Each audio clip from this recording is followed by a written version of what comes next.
কোরআনে কারিমে রব্বুল আলামিন বলেন, قُلْ لَوْ كُنْتُمْ فِي بُيُوتِكُمْ لَبَرَزَ الَّذِينَ كُتِبَ عَلَيْهِمُ الْقَتْلُ إِلَى مَضَاجِعِهِمْ।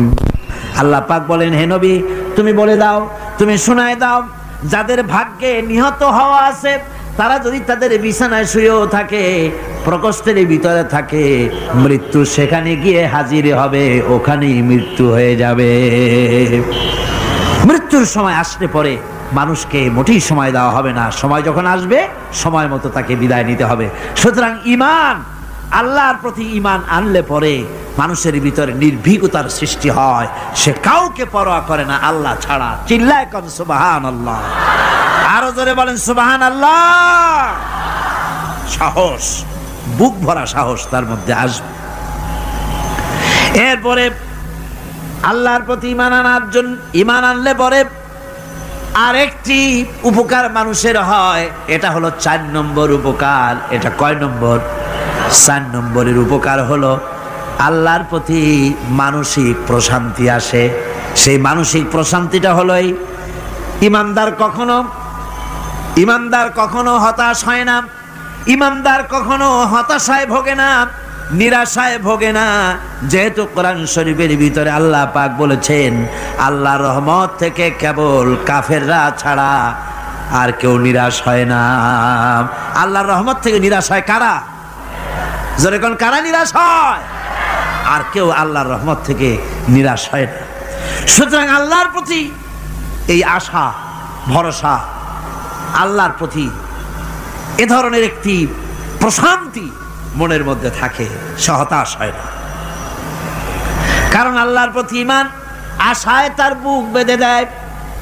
আল্লাহ পাক কোরআনে কারীমের মধ্যে বলেছেন, আল্লাযী খালাকানি ফাহুয়া ইয়াহদিন।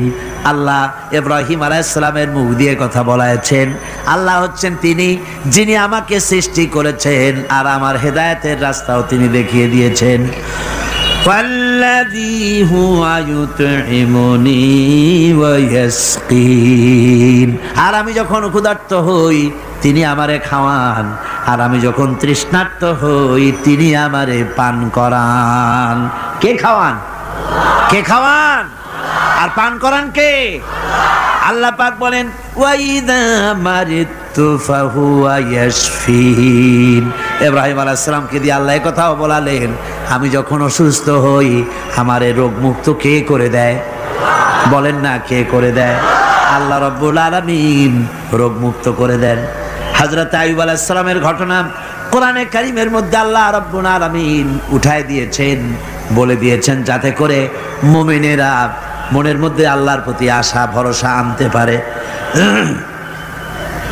রোগ হয়েছে হযরত আইয়ুব আলাইহিস সালামের, এত অসুখে রোগে শোকে আত্মীয় স্বজন স্ত্রী পুত্র পরিজন সব তারে ছেড়ে গেল, গায়ে পোকা হয়ে গিয়েছে। 1 বছর 2 বছর নয়, বছরের পর বছর ধরে রোগাক্রান্ত অবস্থায় আইয়ুব আলাইহিস সালাম আছেন। এবার সমস্ত শরীর ছেড়ে জিহ্বার মধ্যে পোকা হওয়া শুরু হয়ে গেছে। হযরত আইয়ুব আলাইহিস সালাম জিহ্বায় যখন পোকা শুরু হয়ে গেল, আল্লাহর দরবারে তখন তিনি ফরিয়াদ করে বলেছিলেন, রব্বুল আলামিন সারা শরীরে পোকা ধরলো, শরীর জরা জরা হয়ে গেল, রোগে শোকে শেষ হয়ে গেলাম, কোনো শিকায়ত করি নাই, এবার তো কথা না বলে পারি না। মাবুদ তুমি দয়া করে আমার জিহ্বায় পোকা দিও না, আমার জিহ্বাটা পোকা ধরেছে, দয়া করে পোকা জিহ্বায় দিও না, কারণ আমার জিহ্বায় যদি পোকা হয়ে যায় তাহলে তোমার মতো আল্লাহর জিকির আমি কি দিয়া করব? আমার জিহ্বাটা ভালো রাখো আল্লাহ। হযরত আইয়ুব আলাইহিস সালাম পড়েছিলেন, আন্নী মাসানি আদ-দুররু ওয়া আনতা আরহামুর রাহিমিন। আয় আল্লাহ, আমি রোগাক্রান্ত হয়ে পড়েছি আর তুমি তো রহমান রহিম। দোয়া মঞ্জুর হলো, আল্লাহ পাক আইয়ুব আলাইহিস সালামকে রোগ মুক্ত করে দিলেন। রোগ হলে পরে কে সেরে দেয়? কে সেরে দেয়? আল্লাহর প্রতি এই আশা, এই ভরসা, এই চিন্তা থাকতে হবে। আল্লাহ পাক বলেন, যখন আইয়ুব আমার কাছে দোয়া করল, আমিও জবাব দিয়া দিলাম, কোন সুবহানাল্লাহ। আল্লাহ পাক বলেন ফাকাশাফনা মা বিহি মিন দুররি ওয়া আতাইনাহু আহলাহু ওয়া মিসলাহুম মাআহুম রাহমাতাম মিন ইনদিনা। আমি তার কষ্ট দূর করে দিলাম, তার হারানো স্বাস্থ্য ফিরিয়ে দিলাম এবং তার সাথী সঙ্গীদেরকে আমার পক্ষ থেকে আমার রহমত দিয়ে তার কাছে সব আবার আমি ফিরাইয়া দিলাম। সুতরাং মুমিন ব্যক্তি কখনো হতাশ হবে না। চতুর্দিকে দেখে বিপদ আর বিপদ, এই বিপদে সে হতাশ হয় না, আশায় বুক বেঁধে থাকে। নিরাশার আধারে তুমি হে আশার নূর, যেখানে বেরোবার কোনো পথ নাই সেখান থেকে পথ বের করে দেয় কে? চিল্লায় কোন কে দেয়? আমার আল্লাহ পাক। দেখেন হযরত ইউসুফ আলাইহিস সালাম হারায় গেলেন, মানে তার 11 ভাই ইউসুফ আলাইহিস সালামকে কুয়ার মধ্যে ফেলাই দিলেন। আর এসে তারা বলল যে ইউসুফ আলাইহিস সালামকে বাঘে খায়া ফেলেছে। এটা কি গল্প নাকি? এটা কোথায় আছে? কোরআন শরীফের মধ্যে আছে। ওই 11 ভাই মনে করেছিল ইউসুফ আলাইহিস সালাম রে কুয়ার মধ্যে ফেলাই দিলাম, এ কুয়ার মধ্যে পচে মরবে, শেষ হয়ে যাবে। কিন্তু ওই 11 ভাই জানে না এটা কোনো কুয়া নয়, এটা হলো একটা সুড়ঙ্গ পথ, এটা হলো একটা টানেল। এক মুখে ইউসুফকে ফেলাই দিল 11 ভাই, কুয়ার আরেক মুখ থেকে আল্লাহ হযরত ইউসুফকে বের করে মিশরের সিংহাসনে বসায়া দিলেন। ওরা বুঝে না, তাই চিরকাল পাপীরা আল্লাহর বান্দাদেরকে, আল্লাহর দ্বীনের গোলামদেরকে অত্যাচার করে, মনে করে শেষ করে ভালাবো, কিন্তু শেষ আল্লাহর গোলামেরা হয় না, ওরাই শেষ হয়। নির্মূল যারা করতে চায় ওরাই নির্মূল হয়ে যায়। টিকে থাকে কে? আল্লাহর গোলামেরা। টিকে থাকে কে? আল্লাহর গোলামেরা টিকে থাকে। নির্মূলেরিয়া নির্মূলই হয়ে যায় সব সময়। ঠিক কিনা কর? জোরে বলেন ঠিক কিনা? ভাইরা আমার, হযরত ইয়াকুব আলাইহিস সালাম ছেলের চিন্তায় চিন্তায় চোখ দুটো অন্ধ হয়ে গেছে, কাঁদতে কাঁদতে চোখ অন্ধ হয়ে গেছে। কিন্তু হতাশ হন নাই, কারণ হতাশ হবে কেবলমাত্র কাফেরেরা। হতাশ হয় কারা? আল্লাহ বলেছেন হতাশ হয় কাফের, ইমানদার কখনো হতাশ হয় না। হযরত ইয়াকুব আলাইহিস সালাম ছেলে হারাইয়া কি বলতেছেন শোনেন। আল্লাহ তার কথা কোরআনে কারীমের ভিতরে আল্লাহ কি সুন্দর করে উঠায় দিয়েছেন। হযরত ইয়াকুব পড়তেছেন ফাসাবরুন জামিলুন আসাল্লাহু আইয়াতিয়ানি বিহিম জামিআন ইন্নাহু হুয়াল আলিমুল হাকীম। ফাসাবরুন জামিল, ধৈর্য ধারণ করাই এখন আমার জন্য উত্তম। আমি এখন ধৈর্য ধারণ করব, হয়তো শীঘ্রই আল্লাহ আমার যাদের হারাইছি তাদের সকলকে আল্লাহ আমার কাছে ফিরিয়ে দিবেন। তিনি সুবিজ্ঞ, তিনি প্রচন্ড ক্ষমতার মালিক। আশায় বুক বেঁধে থাকলেন তিনি। আর ইউসুফ আলাইহিস সালাম আজকে প্রেসিডেন্ট, তিনি মিশরের কি তিনি 11 ভাই গেছে সেইখানে খাবার আনার জন্য। হযরত ইউসুফ আলাইহিস সালামের চিনতে কোনো কষ্ট হয় নাই। ওরা তো চেনে নাই, কিন্তু ইউসুফ আলাইহিস সালাম চিনে ফেলেছেন। হযরত ইউসুফ কোনো প্রতিশোধ নিলেন না। হযরত ইউসুফ পরিচয় দিলেন আর বললেন ভয় পাইও না, খাদ্য তোমাদেরকে দিয়ে দিব। তোমাদের ব্যাপারে আমার বক্তব্য হচ্ছে লা তাসরিবা আলাইকুমুল ইয়াউম, তোমাদের বিরুদ্ধে আমার কোনো ক্ষোভ নাই, বিদ্বেষ নাই, মাফ করে দিলাম। এই জামাটা নিয়ে যাও, আমার আব্বার জন্য এই জামাটা নিয়ে যাও। জামা নিয়ে যাচ্ছে মিশর থেকে। কোথায়? কেনান। কোথায়? মিশর। মিশর থেকে ইউসুফ আলাইহিস সালামের জামা নিয়ে ছেলেরা কেনানের দিকে যাচ্ছে। আর এদিকে হযরত ইয়াকুব বলতেছেন আমি যেন আমার নাকের ভিতরে ইউসুফের গন্ধ পেতেছি। সুবহানাল্লাহ। জামা চলে এলো, চোখের উপরে তিনি রাখলেন। আল্লাহ চোখ ভালো করে দিলেন। সুবহান। ভাইরা আমার, এই জন্য যারা আল্লাহর উপরে ভরসা করে, আল্লাহর ঈমান যাদের মধ্যে এসে যায়, ঈমান বিল্লাহর বড় উপকার হলো সে হতাশ হয় না, যত বড় বিপদ হোক হতাশ হয় না। দেখেন ইউসুফ আলাইহিস সালামকে কেমন করে জুলাইখা ঘেরাও করে ফেলে দিয়েছে, দরজা বন্ধ, তালা বন্ধ, জানালা বন্ধ, সিটকানি মারা, খিল মারা, তালা দেওয়া, বেরোবার কোনো পথ নাই, চতুর্দিকে নগ্ন চিত্র। এবার জুলাইখার কুপ্রে প্রবৃত্তিকে চরিতার্থ করতে হবে, খারাপ কাজ করতে হবে, বেরোবার পথ নাই। হযরত ইউসুফ আলাইহিস সালাম তিনি জানেন দরজা সব বন্ধ, পালাবার পথ নাই, কিন্তু আল্লাহ রাব্বুল আলামিনকে তিনি ভয় করলেন। যুবক মানুষ, আল্লাহ রাব্বুল আলামিনকে ভয় করলেন। রব্বুল আলামিনকে ভয় করে তিনি তালাবদ্ধ দরজার দিকে দৌড় মারলেন।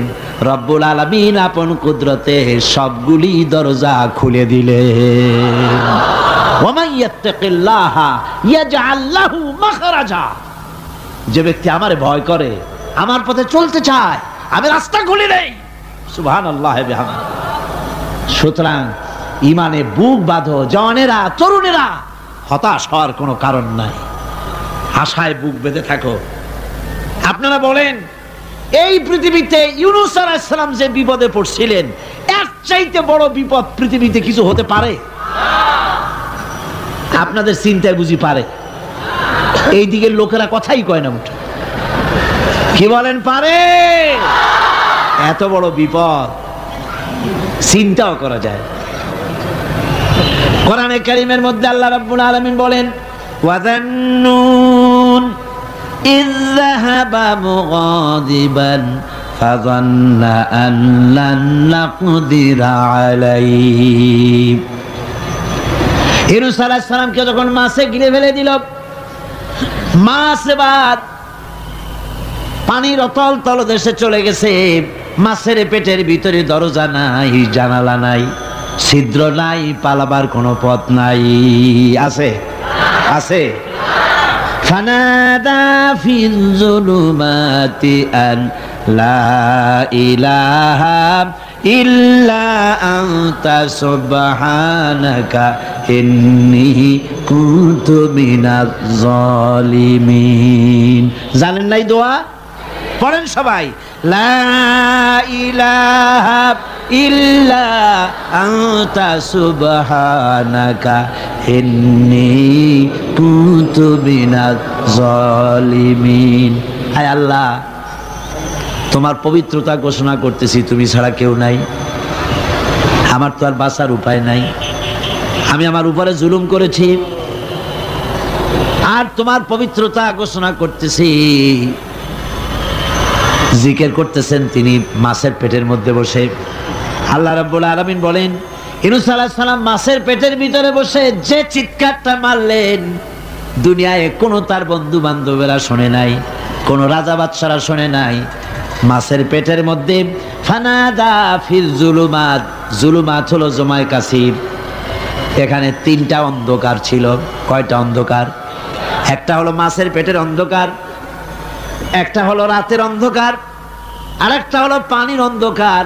ত্রিবিধ অন্ধকারের ভিতর থেকে ইউনূস আলাইহিস সালাম হতাশ হয়ে যান নাই, তিনি চিৎকার মেরে আল্লাহরে ডাক দিলেন। আল্লাহ কয়, আমি ডাক শুনছি, কেউ তোমার ডাক শোনে নাই, আমি তোমার আরশের মালিক, আমি আল্লাহ শুনতে পেয়েছি। শুধু শুনি নাই, জবাবও দিয়া দিলাম। ফাস্তাজাবনা লাহু ওয়া নাজ্জাইনাহু মিনাল গাম্মি ওয়া কাযালিকা নুজিল মুমিনিন। পড়েন না সবাই, ফাস্তাজাবনা লাহু ওয়া নাজ্জাইনাহু মিনাল গাম্মি ওয়া কাযালিকা নুজিল মুমিনিন। আমি আল্লাহ পাক বলেন, আমি ইউনূসের ডাক শুনলাম, ডাকের জবাব দিয়া দিলাম, আর মাছের পেটের ভিতরে বেদনার সৃষ্টি করে দিলাম। মাছ এবার ভেসে উঠলো।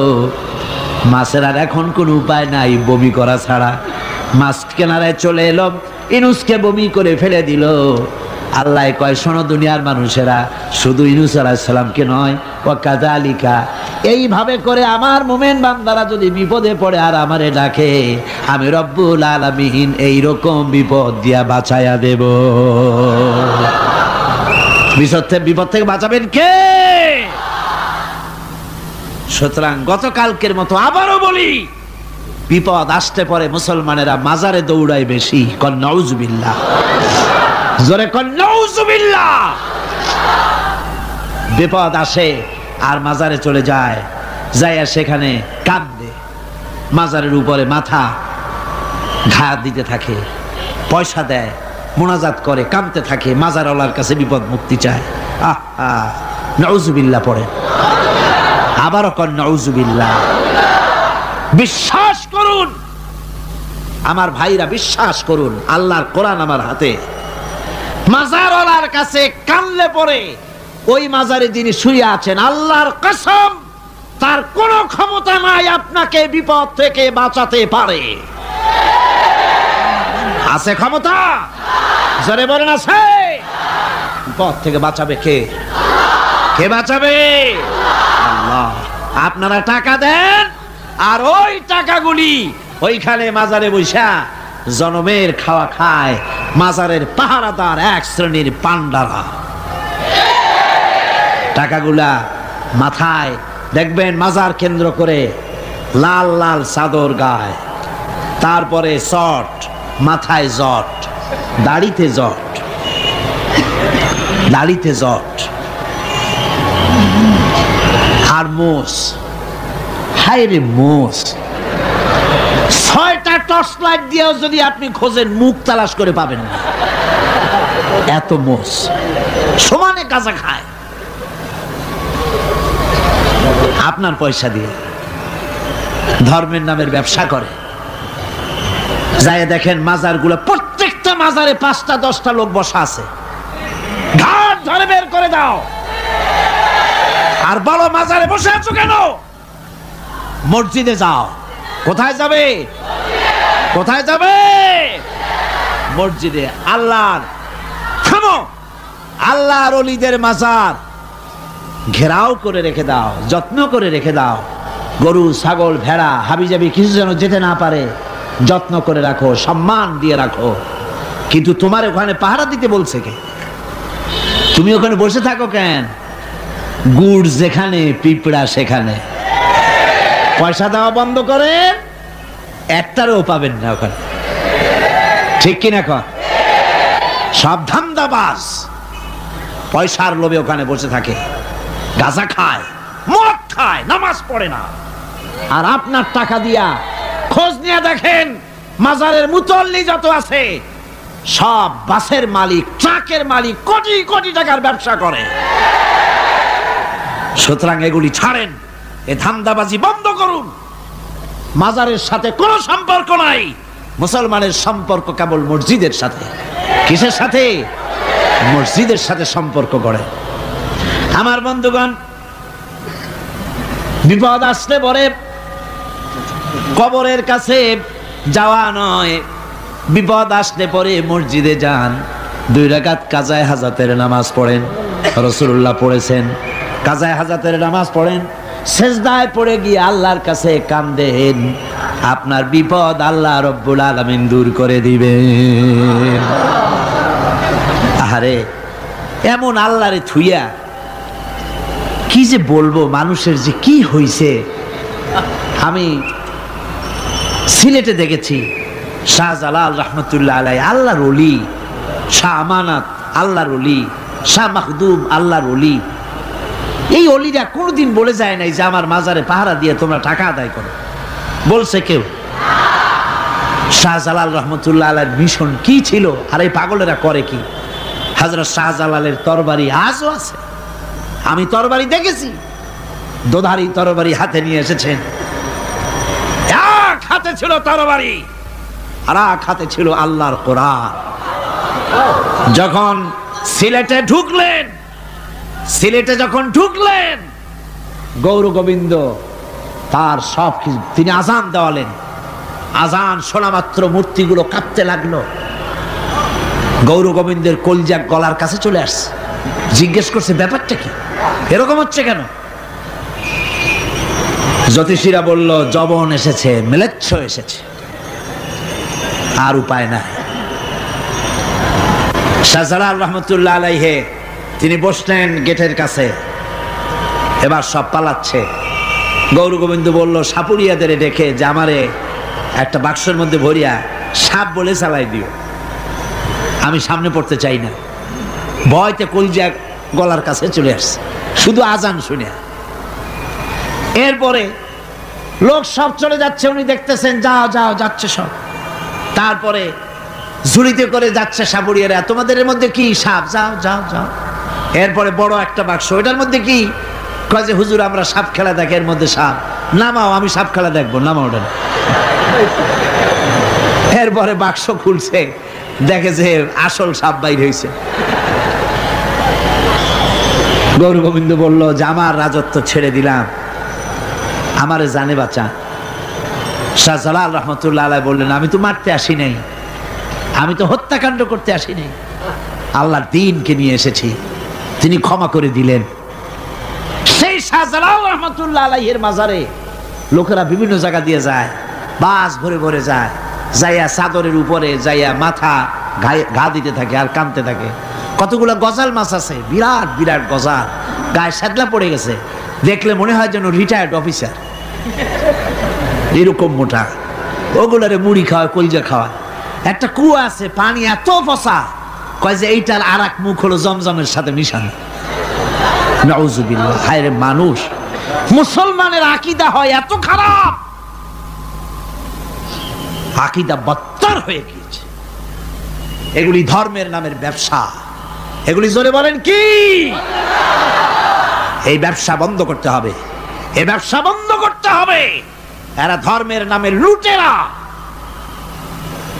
চাদর দিয়ে, আগরবাতি দিয়ে, মোমবাতি দিয়ে, সেজদা দিয়ে মুশরিক হয়ে যাচ্ছে, ইসলাম থেকে খারিজ হয়ে যাচ্ছে। আমার কাছে রিপোর্ট এসেছে প্রচন্ড ভিড়ে মানুষের কষ্ট হচ্ছে, তো কি করা যাবে? আমি বললাম ভিড়, আর আপনারা যদি ভিড় দেখতে চান তাহলে তো সব লোক দাঁড়ায় যাবে, আপনাদের তো দেখার দরকার নেই। একটু চেপে চেপে বসেন আর জোরে সোরে জিকির করেন লা ইলাহা ইল্লাল্লাহ, লা ইলাহা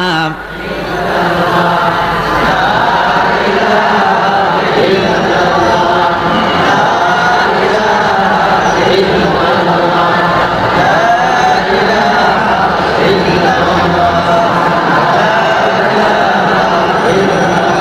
আপনি কিন্তু বসেই এগোতে পারতেন, দাঁড়ালে পরে ডিস্টার্ব হয়, হাঁটলে পরে ডিস্টার্ব হয়। নিজের কপালটারে খারাপ করেন না, এত সুন্দর আল্লাহর কথা শোনা থেকে নিজেকে মাহরুম করতে চেষ্টা করেন না। নিজেও শোনেন, অপরকেও শুনতে দেন। বসেন, মাজা ব্যথা করবে না, আল্লাহ মাজা ব্যথা ভালো বানায় দেবে যত সময় বসবেন। কোন আলহামদুলিল্লাহ। আপনারা বসছেন যে জায়গাটায়, এটা বেহেশতের টুকরা। এটা কি? এরা প্যারেড ময়দান নয়। মাজালিসুল ইলম হিয়া রাউযাতুম মিন রিয়াদিল জান্নাহ। হযরত আলী বলেছেন যেখানে ইলম চর্চা হয়, কোরআন আলোচনা হয়, হাদিস আলোচনা হয়, সেটা কোনো সাধারণ জায়গা না, সেটা জান্নাতের টুকরা হয়ে যায়। জোরে বলেন সুবহানাল্লাহ। কাজী বেহেশত থেকে শয়তানের জন্য বাইর করিয়া না দেয়, সতর্ক থাকেন। শয়তান কি চায় যে আপনি সারাক্ষণ শোনেন? কি কোন চায়? চায় না। শয়তানের খপ্পরে পড়েন না, বসেন আর শোনেন। ইমানদার যখন বিপদে জর্জরিত হতে থাকে তখন সে ভেঙে পড়ে না, তখন অন্ধকারের, বিপদের অন্ধকার বিদীর্ণ করে আলোর এক প্রভা তার চোখের সামনে উদ্ভাসিত হয়ে ওঠে। সেটা কি? সেটা হলো আল্লাহ রাব্বুল আলামিনের বাণী, ফাইন্না মাআল উসরি ইউসরান, ইন্না মাআল উসরি ইউসরা। আল্লাহ পাক বলেন জেনে রাখো, দুঃখ এবং কষ্টের সাথে রয়েছে সুযোগ আর সুবিধা, আর অসচ্ছলতার সাথে রয়েছে উদার সচ্ছলতা। জোরে কোন সুবহানাল্লাহ। কাজে ভয় পাওয়ার কারণ নাই, হতাশ হওয়ার কারণ নাই। মন আশায় বুক বেঁধে রাখো। গুনাহ করেছো, হতাশ হয়ো না। যুবকদের গুনাহ করা স্বাভাবিক। ইউনিভার্সিটির ছাত্র, কলেজের ছাত্র, প্রফেসর, শিক্ষক, অফিসার ঘুষ খেয়েছেন, জিনা করা হয়েছে, মদ খাওয়া হয়েছে, মিথ্যা কথা বলা হয়েছে, যাই কিছু করেন না কেন ভয় পাওয়ার কারণ নাই, নিরাশ হওয়ার কোনো দরকার নাই। আল্লাহ পাক ডেকে বলেছেন, কুল ইয়া ইবাদিয়াল্লাযীনা আসরাফু আলা আনফুসিহিম লা তাকনাতু মির রাহমাতিল্লাহ। আরে আমার আল্লাহর মতো এত ভালো আর কেউ আছে? এত দরদ আর কারো আছে? আমার আল্লাহ বলেন, ও নবী আপনি শুনায় দেন, হে আল্লাহর বান্দারা, তোমরা যারা নিজেদের উপরে বাড়াবাড়ি করেছো, নিজেদের উপরে জুলুম করেছো, অত্যাচার করেছো, আমি আল্লাহর রহমত থেকে নিরাশ হয়ে যেও না। মানুষ যদি অপরাধ করে, বাপের সাথে অপরাধ করেছে, মায়ের সাথে অপরাধ করেছে, মা বাবা সন্তানের চাইতে এত বড় কল্যাণকামী তো আর কেউ নাই, কিন্তু মা বাবা কোনোদিন বলে না আয় আমার ছেলে তোরে মাফ করে দেই, এরকম বলে নাকি? মন চায় ছেলে যদি মাপ চাইতো, খুশি হয়ে মাফ করে দিতাম, কিন্তু কেন যে আসে না, ডাকে না যে আয় মাফ করে দেই। মা বাপ আপনাকে এত ভালোবাসে, সেই মা বাপও আপনাকে বলে না যে আয় মাফ করে দেই। আমার আল্লাহ হচ্ছেন এমন আল্লাহ, আল্লাহ রাব্বুল আলামিন ডাকেন, এ বান্দা খুন করেছিস ফিরে আয়, জিনা করেছিস ফিরে আয়, হত্যা করেছিস ফিরে আয়, চুরি করেছিস ফিরে আয়, কুফরি করেছিস ফিরে আয়, সুদ খেয়েছিস, ঘুষ খেয়েছিস, মদ খেয়েছিস ফিরে আয়, এসে আমার দরবারে চোখের পানি ফেল, আমার দরবারে কাঁদাকাটি কর। ইন্নাল্লাহা ইয়াগফিরুয যুনুবা জামিআ ইন্নাহু হুয়াল গফুরুর রহিম। আমার দরবারে চোখের পানি ফেলে কান, আমি রব্বুল আলামিন জিন্দেগীর গুনাহ মাফ করে দেব। সুবহানাল্লাহ কোন, সুবহানাল্লাহ কোন। আমার কাছে কান, চোখের পানি ফেল। আল্লাহ রাব্বুল আলামিনের কাছে বান্দার দুইটা ফোঁটা বেশি প্রিয়। একটা হলো জিহাদের ময়দানে যে রক্ত ফোঁটা দেওয়া হয়, এটা আল্লাহর কাছে প্রিয়। আর আল্লাহর ভয়তে গুনার জন্য লজ্জা করে, অনুশোচনা করে বান্দা যখন চোখের পানি ছেড়ে দেয়, আল্লাহর কাছে এটা অত্যন্ত প্রিয়। নবীজি বলেছেন, বান্দা যখন গুনার ভয়তে, আল্লাহর ভয়তে, জাহান্নামের ভয়তে অনুশোচনা করে যখন চোখ দিয়া পানি ছেড়ে দেয়, ওই চোখের পানি নাকের অর্ধেক আসতে না আসতে আল্লাহ রাব্বুল আলামিন বান্দারে মাফ করে দেন। আল্লাহ বরদাস্ত করতে পারেন না যে বান্দা কান্দুক। আমার ভাইরা, আল্লাহ রহমত এই পৃথিবীতে, আল্লাহর রহমতকে 100 ভাগ করা হয়েছে। আল্লাহ রহমতের কত ভাগ? এই 100 ভাগের 1 ভাগ সারা পৃথিবীতে ছড়াই দেওয়া হয়েছে। আর 99 ভাগ কার কাছে? আল্লাহর কাছে। 1টা ভাগ দুনিয়া ছড়ানো হয়েছে আদম আলাইহিস সালাম থেকে নিয়ে এই পর্যন্ত, এখান থেকে নিয়ে কিয়ামত পর্যন্ত পৃথিবীতে যত মানুষ আসবে, যত প্রাণী আসবে, তাদের মধ্যে প্রাণী জগতেও গাভী তার বাছুরকে ভালোবাসে ঠিক কিনা, হাতি তার বাচ্চাকে ভালোবাসে ঠিক কিনা, মুরগি তার বাচ্চাকে ভালোবাসে কিনা, প্রত্যেক মাই তার সন্তানকে ভালোবাসে মানুষের মতো। এই ভালোবাসা, স্নেহ, এই মমতা, এই করুণা, এই মহব্বত 1টা ভাগ দুনিয়ায় দেওয়ার পর আপনি আর আমি যতটুকুন ভাগে পেয়েছি, সেই মহব্বতে, স্ত্রীর মহব্বতে অস্থির, মায়ের মহব্বতে অস্থির, সন্তানের মহব্বতে অস্থির। এখন চিন্তা করেন, 1টা ভাগ সারা পৃথিবীতে বিতরণ করার পর যেটুক পেয়েছি, তাতে যদি এত মহব্বত হয়, তাহলে এর 99 ভাগ মহব্বত যে আল্লাহর কাছে জমা আছে, এই বান্দার জন্য তার কত মহব্বত, এই বান্দার জন্য কত করুণা তার, কত মহব্বত তার, কত দয়া তার।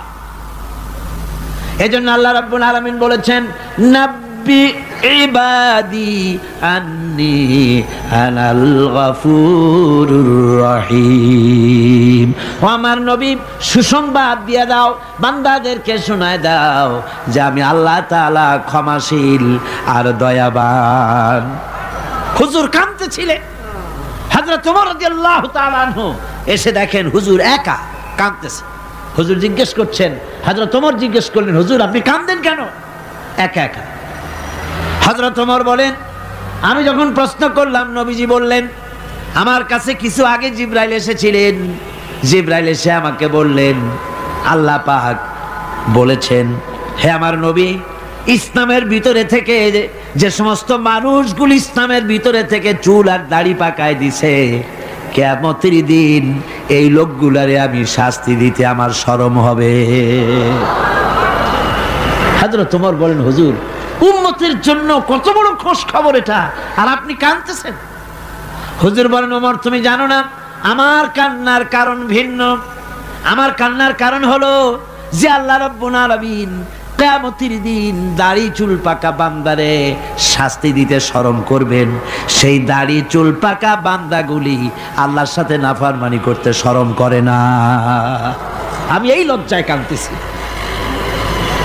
ভাইরা, হুজুর আল্লাহ পাক বলেন, ও আমার নবী, রাতের আধারে যখন একটা বুড়া আমার দরবারে হাত উঁচু করে, একটা বুড়া মানুষ রাতের আধারে যখন আমার দরবারে হাত উঁচু করে আর যখন বলতে থাকে, রব্বুল আলামিন আমার পেছনের জীবনটা বড় খারাপ করেছি, এমন কোনো কাজ জীবনে করি নাই যা তোমার কাছে কিছু দাবি করতে পারি, সব রকমের নাফরমানি করেছি, আজ আমি বুড়া হয়ে গেছি, কামাই করতে পারি না, ছেলে আমাকে চোখে দেখতে পারে না, পুত্রবধূ আমাকে ঘরে জায়গা দেয় না, আমার স্ত্রী আমাকে দেখতে পারে না, রোজগার করতে পারি না, হাঁটতে পারি না, চলতে পারি না, সবার কাছে আমি তিতা হয়ে গেছি, আমি দাঁড়াতে পারি না, কোমরে ব্যথা পাই, হাঁটুতে ব্যথা পাই, চলতে পারি না, কানে শুনতে পাই না, চোখে দেখতে পারি না, আর তোমার কাছে কিছু চাইয়া নেব এমন ভালো কাজও করি নাই। এইভাবে যখন বান্দা কাঁদতে থাকে আমার দরবারে, ও আমার হাবিব আমার রহমতের দরিয়ায় জোশ মেরে যায়, আমার শরম হয় এই বুড়াটারে কেমনে খালি হাতে ফিরাইয়া দেই। সুবহানাল্লাহ, সুবহানাল্লাহ। আমার আল্লাহর এত দয়া, আমার আল্লাহর এত মায়া, এত মহব্বত। আমার আল্লাহ রাব্বুল আলামিন বলেন, وَإِذَا سَأَلَكَ عِبَادِي عَنِّي فَإِنِّي قَرِيب। ও আমার হাবিব, আমার বান্দা আমার ব্যাপারে প্রশ্ন করে, আমি বান্দার একদম নিকটে। কোরআন শরীফের ভিতরে যত জায়গায় রাসূলকে বলা হয়েছে সুয়ালের কথা, আপনাকে প্রশ্ন করা হয়, আল্লাহ তার জবাব কুল এই কথা বলে জবাব দিয়েছেন। যত জায়গায় সুয়াল এসেছে, যেমন কোরআনে কারীমের মধ্যে আল্লাহ পাক বলেন, ওয়ায়াসআলুনাকা আনিল মাহিদ, মেয়েদের হায়েজ সম্পর্কে জিজ্ঞাসা করা হয়, কুল হিয়া আযা, হে নবী আপনি বলুন। এভাবে করে কুল দিয়ে জবাব দেওয়া হচ্ছে। আবার প্রশ্ন করা হচ্ছে, ওয়ায়াসআলুনাকা আনিল আনফাল, এই গনিমতের মাল সম্পর্কে হুজুর আপনাকে, হে নবী আপনাকে প্রশ্ন করা হয়।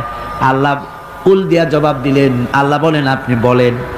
ওয়ায়াসআলুনাকা আনিল খামরি ওয়াল মাইসির, আল্লাহ পাক বলেন নবী আপনারে প্রশ্ন করা হয়, কুল ফিহিমা ইসমুন কাবীর, আল্লাহ কুল দিয়া বললেন তুমি বলো।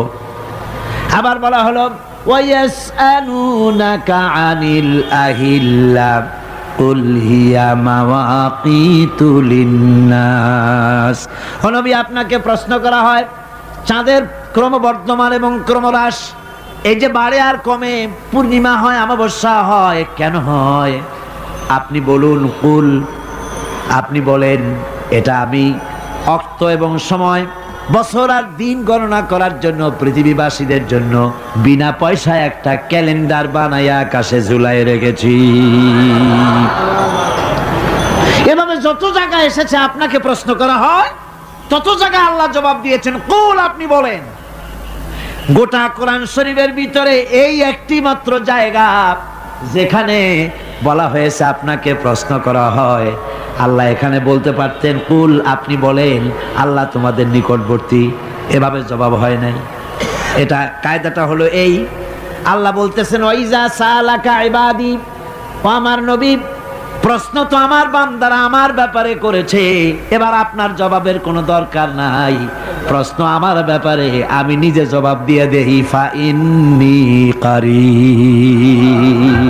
ও বান্দা, আমার ব্যাপারে প্রশ্ন করেছিস, জবাব আমি দেই, আমি তোর সবচাইতে বেশি নিকটে। সুবহানাল্লাহ।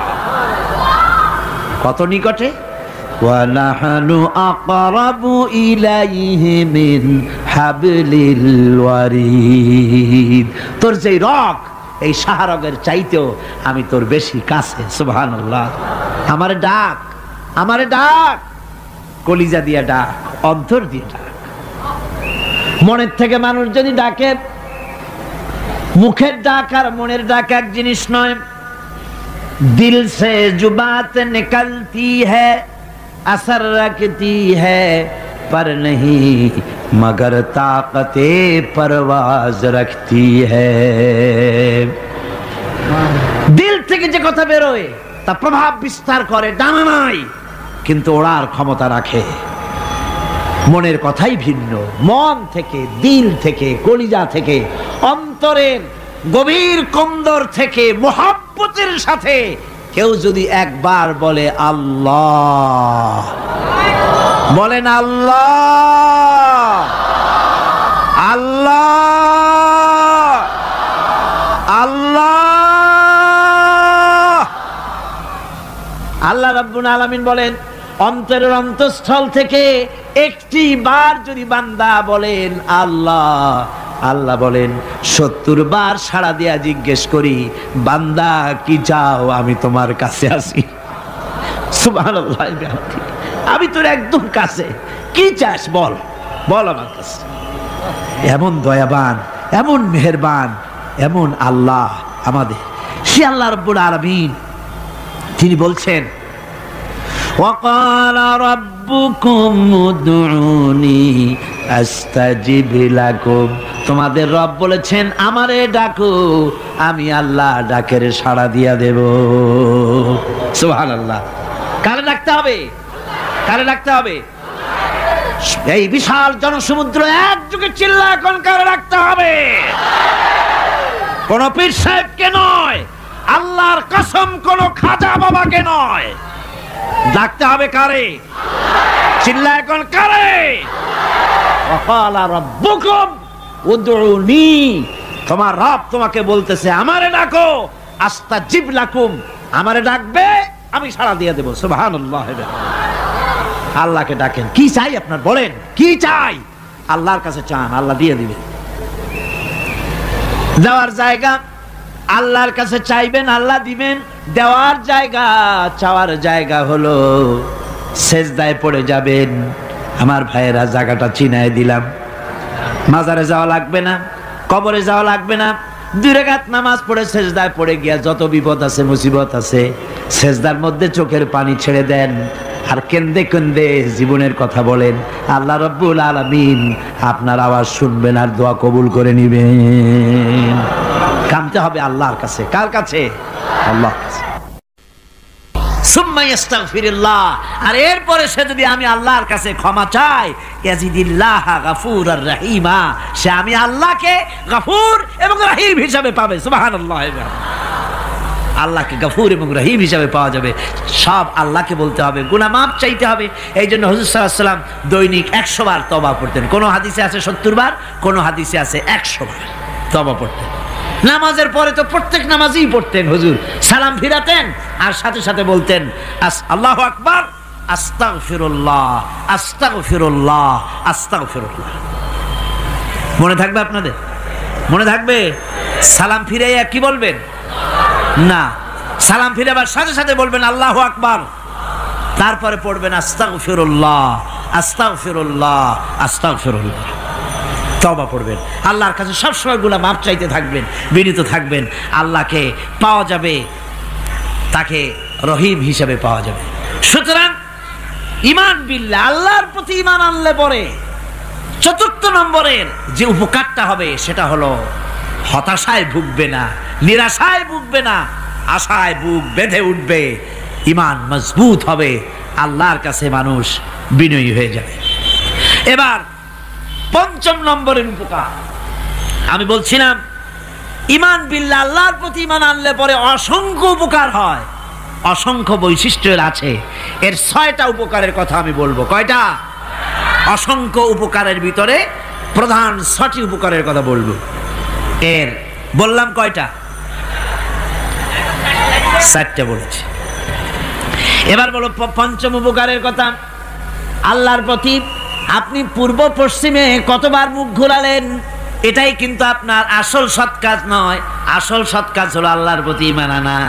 এই ঈমানের ব্যাপারে 3টা দিন আমরা পার করে দিলাম, এখনো কথা শেষ হয় নাই।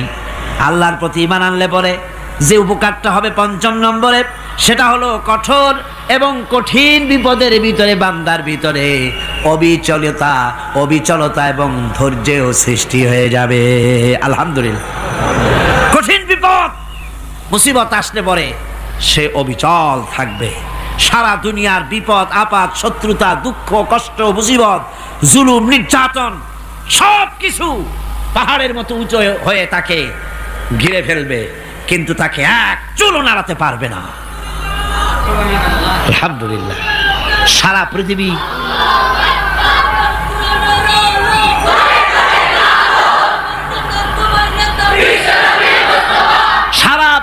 একদিকে আর সে একা একদিকে থাকবে। বিরোধিতা তো হবেই, বিপদ তো আসবেই। কবি বলতেছেন, সাথে জাকা রহা হ্যায় আজল সে তা ইমরোজ, সাথে জাকা রহা হ্যায় আজল সে তা ইমরোজ, চরাগে মুস্তফাবি সে শরারে বুলহাবিস। সে আবহমান কাল থেকে শুরু করে মুস্তাফা সাল্লাল্লাহু আলাইহি ওয়াসাল্লামের দীপ শিখার সাথে আবু জেহেল, আবু লাহাবের অগ্নিস্ফুলিঙ্গের টক্কর লেগেই আছে। রাসূলুল্লাহর আল্লাহর দেওয়া এই বিধান, এই দ্বীনের বাতিটা টিম টিম করে জ্বলেছে। আর গোরকি, টর্নেডো, হাজার হাজার মাইল বেগে হ্যারিকেন এসেছে, গোরকি এসেছে, টর্নেডো এসেছে, টাইফুন এসেছে, কিন্তু এই আলো নিভাইতে পারে নাই। সুবহানাল্লাহ। এই আলো নিভাতে পারে নাই। এই শত্রুতা চিরকালের, নিভাতে পারবে না।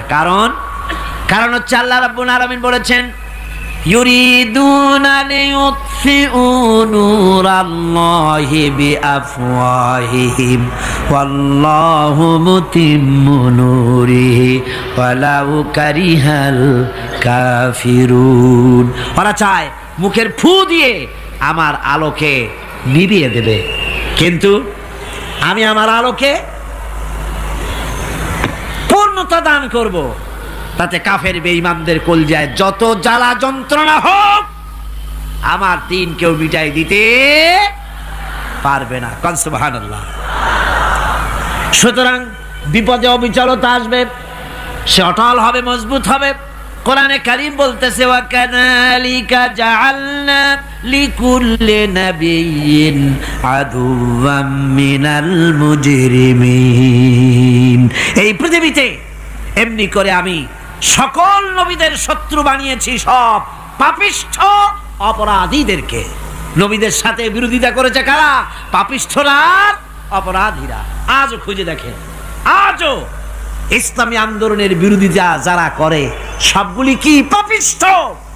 সত্য কি না কর? ইসলামী আন্দোলনের বিরোধিতা যারা করে হিসাব করে, চোখ দিয়ে তাকায় দেখেন, খুঁজে দেখেন তাদের নামগুলি। মদখোর, জিনাকার, বদমাশ, চোর, হাইজাকার, বেনামাজি, লুটেরা, মিথ্যাবাদী, সবচাইতে সমাজের নিকৃষ্ট লোকগুলি ইসলামের বিরোধিতা করে।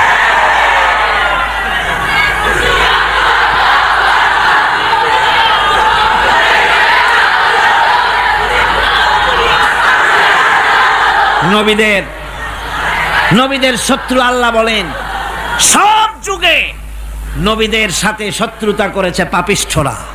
আল্লাহর কথা। কার কথা?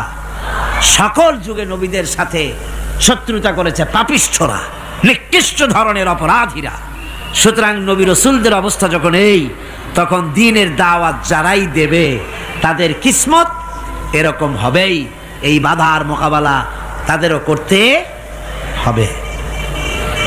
এই যে বাধাটা আসে, এই যে মারে, অপরাধ কি? এই যে তারা চোর বা ডাকাত যাদের মারা হয়। আল্লাহ রাব্বুল আলামিন বলেন অপরাধ হলো ওয়ামা নাকামু মিনহুম ইল্লা আইয়ুমিনু বিল্লাহিল আজিজিল হামিদ। অপরাধ হচ্ছে ইমানদার লোকদের উপরে নির্যাতন চালিয়েছে, অন্য কোনো কারণে নয়। কারণ একটাই, তারা আল্লাহর জমিনে আল্লাহর দ্বীন প্রতিষ্ঠা করতে চেয়েছে, আর কোনো অপরাধ না।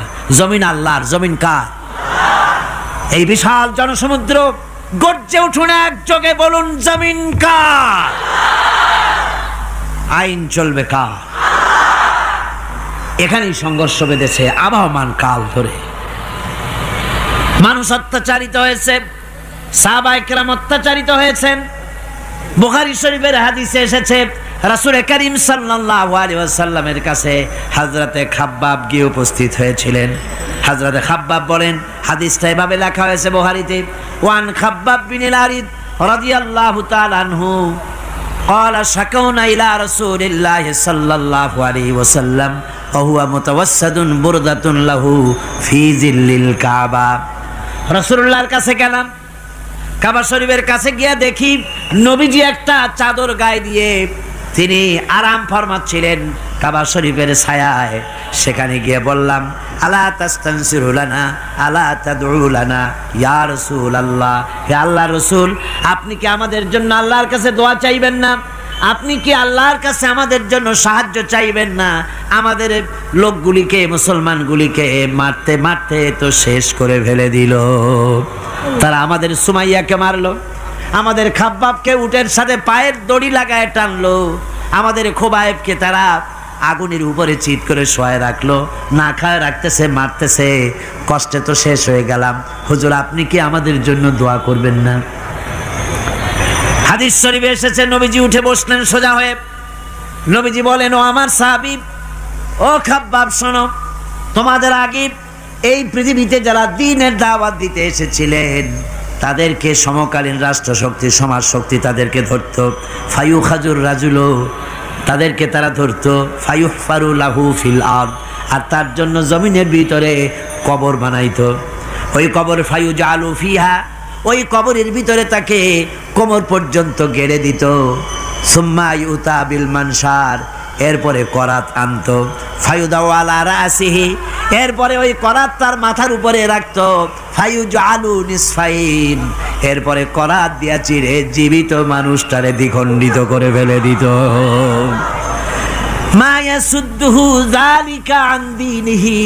ও আমার খাব্বাব, এত কষ্ট দেওয়ার পরেও সেই যুগের কোন মুসলমানকে, দ্বীনের দায়ীদেরকে আল্লাহর দ্বীন থেকে এক চুলো তারা সরাই দিতে পারে নাই, এক চুলো সরাতে পারে নাই।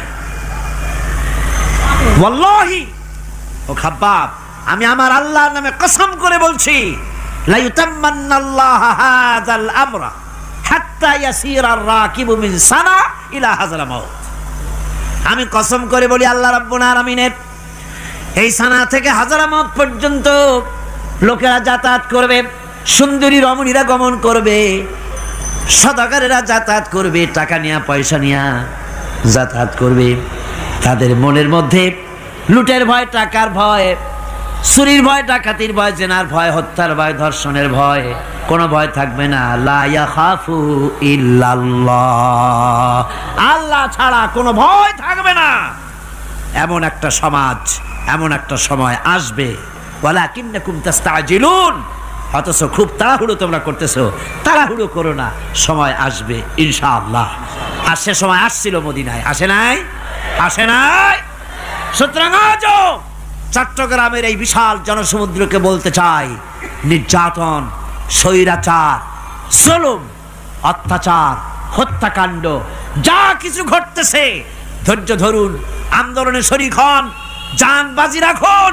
এ বাংলাদেশেও আগামী যে পার্লামেন্ট হবে, আগামী জাতীয় নির্বাচনে যে পার্লামেন্ট তৈরি হবে, ইনশাআল্লাহ সেই পার্লামেন্ট হবে কোরআনের পার্লামেন্ট ইনশাআল্লাহ।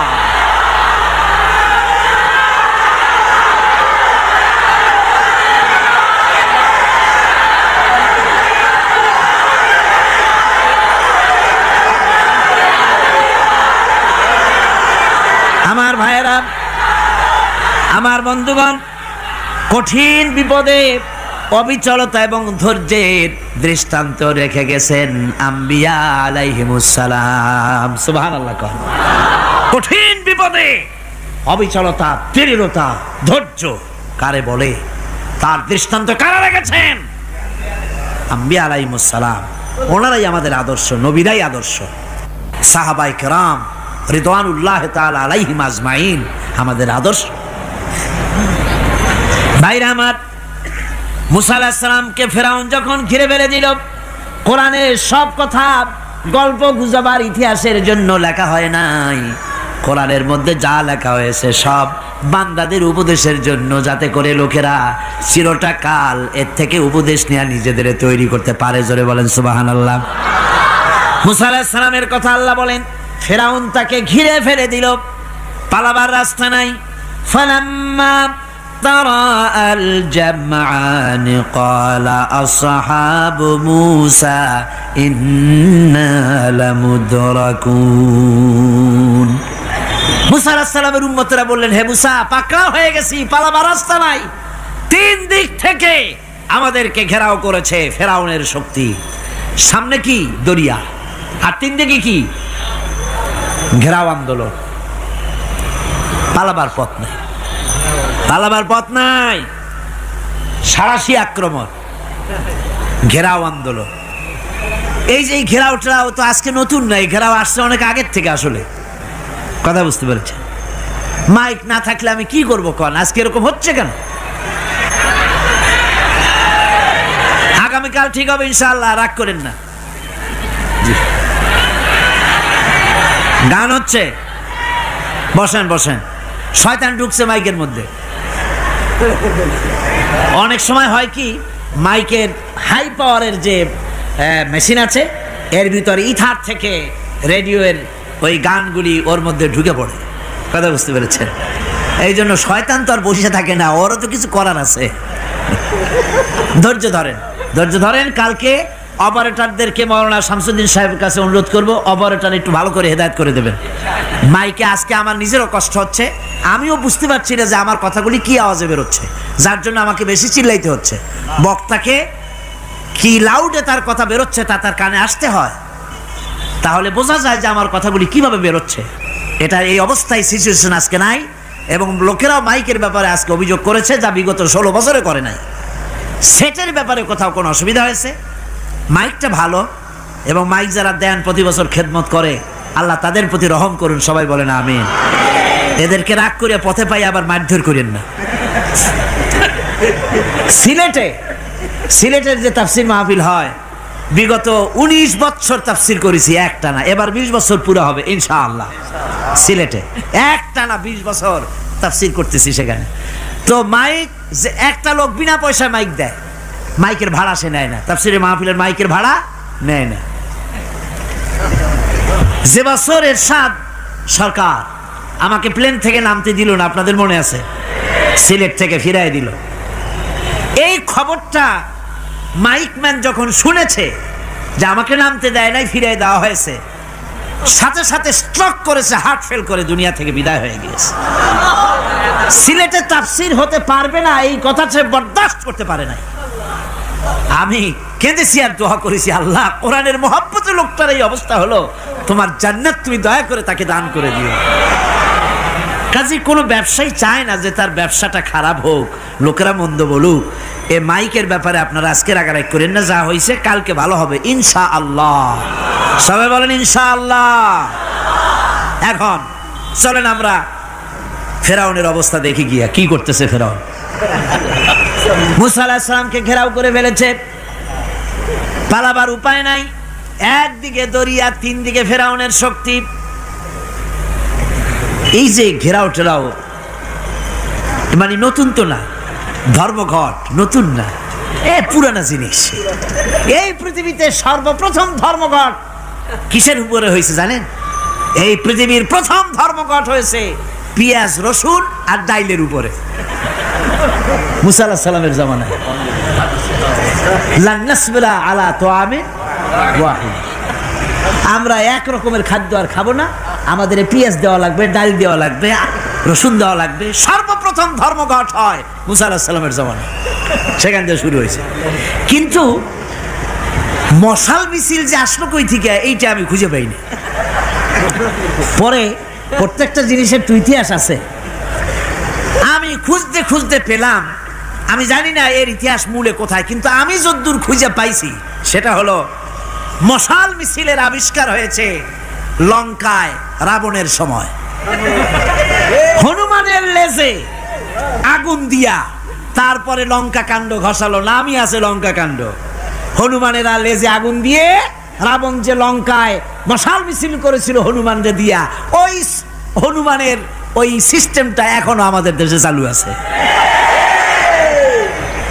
এইটা আসলে কোনো ভদ্রলোকের এই মিছিল হওয়া উচিত না। আগুন নিয়ে কিসের মিছিল? আগুন হলো জাহান্নামের প্রতীক। আগুন কিসের প্রতীক? জাহান্নামের প্রতীক। যদিও আমাদের উপকারে লাগে, কাজে লাগে। সুতরাং আমরা যা করব প্রত্যেকটা জিনিসের পেছনে সুন্নতে নববীর কোনো না কিছু থাকতে হবে। কথা বুঝতে পেরেছেন? তিন দিক থেকে ঘেরাও হয়ে গেছে, পালাবার কোনো রাস্তা নেই। হযরতে মুসা আলাইহিস সালামের কাছে উম্মতেরা বললেন, পালাবার তো কোনো পথ নাই, এখন উপায়টা কি? আমাদের তো আর উপায় নাই। মুসা আলাইহিস সালাম দেখেন বিপদে পড়ে গেছেন, কিন্তু ধৈর্য হারান নাই, ভয় পান নাই। ভয় পাইছিলেন? ভয় পেয়েছেন? প্রশ্নই ওঠে না। মুসা আলাইহিস সালাম আল্লাহ পাক যাদেরকে বলেছেন উলুল আজম রাসূল, যাদের বলেছেন তার মধ্যে হযরত মুসা একজন উলুল আজম পয়গম্বর। চারটিখানি কথা না, আল্লাহ কথা বলছেন তার সাথে, কালিমুল্লাহ তিনি। সুবহানাল্লাহ। কর